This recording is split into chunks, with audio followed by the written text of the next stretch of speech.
कल्लू और अंकुश पाठक, उनके साथ ये भग गई थी 6 महीने से, आज मेरे ऊपर झूठा केस लगाने आई। 12 सितंबर दोपहर ग्वालियर के रूप सिंह स्टेडियम के सामने अचानक गोलियों की आवाज गूंजी।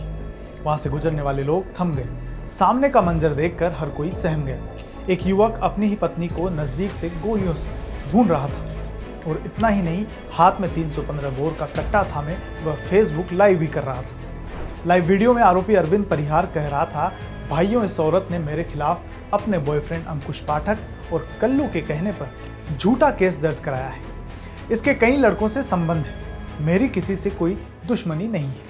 पत्नी नंदिनी सड़क पर तड़प रही थी, लेकिन अरविंद कट्टा लहराते हुए कैमरे में अपनी सफाई देता रहा। नंदिनी केवट झांसी के चिरगांव की रहने वाली थी, जिसने जिंदगी में कई रिश्ते बनाए और तोड़े।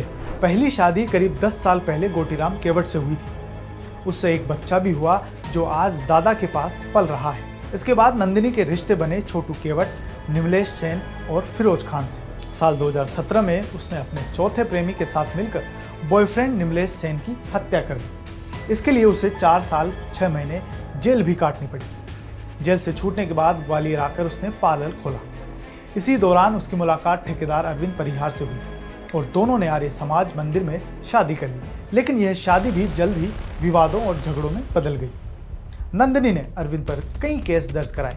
सिरोल और विश्वविद्यालय थाने में दर्ज मामलों में गंभीर आरोप लगाए।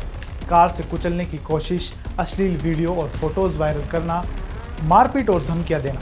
9 सितंबर को नंदिनी ने एसपी ऑफिस की जनसुनवाई में जाकर साफ कहा था, अरविंद मुझे मार डालेगा, वो सनकी है, कभी भी हमला कर सकता है। लेकिन पुलिस ने इस शिकायत को गंभीरता से नहीं लिया और महज 4 दिन बाद उसकी हत्या हो गई। दोपहर को नंदिनी अपने बॉयफ्रेंड्स अंकुश पाठक और कल्लू पांचाल के साथ एसपी ऑफिस से शिकायत करके लौट रही थी। रास्ते में रूप सिंह स्टेडियम के पास अरविंद अचानक सामने आ गया। उसने रास्ता रोका और नंदिनी से बात करने की जिद की।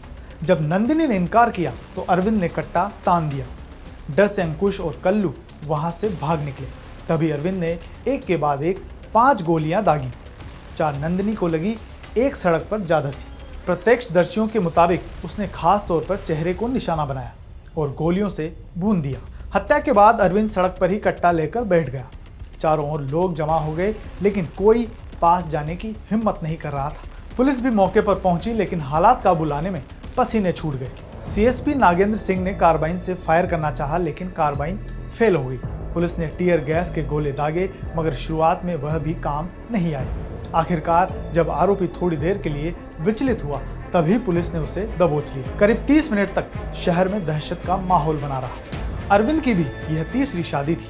उसकी पिछली पत्नियों से भी बच्चे हैं। दोनों परिवारों से अलग रहकर अरविंद और नंदिनी ऑरेंज वुड में किराए के फ्लैट में रहते थे, लेकिन दोनों का रिश्ता झगड़ों, केसों और अविश्वास से भरा हुआ था।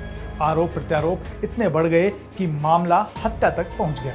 यह कहानी एक महिला की है, जिसने जिंदगी में कई गलत फैसले लिए, कई रिश्ते बनाए और खोए, और अंत में अपने ही पसंद के पति के हाथों मौत पाई। वहीं अरविंद की यह सनक और गुस्सा सिर्फ उसकी जिंदगी नहीं, बल्कि उसके बच्चों और पूरे परिवार को तबाह कर गया। ग्वालियर की सड़कों पर 30 मिनट तक चली दहशत ने यह साबित कर दिया कि हिंसा, अविश्वास और आपसी टकराव जब चरम पर पहुंच जाते हैं, तो रिश्ते इंसानियत की सबसे खतरनाक दुश्मन बन जाते हैं। इस पूरी खबर पर क्या है आपकी राय? कमेंट बॉक्स में जरूर बताएं।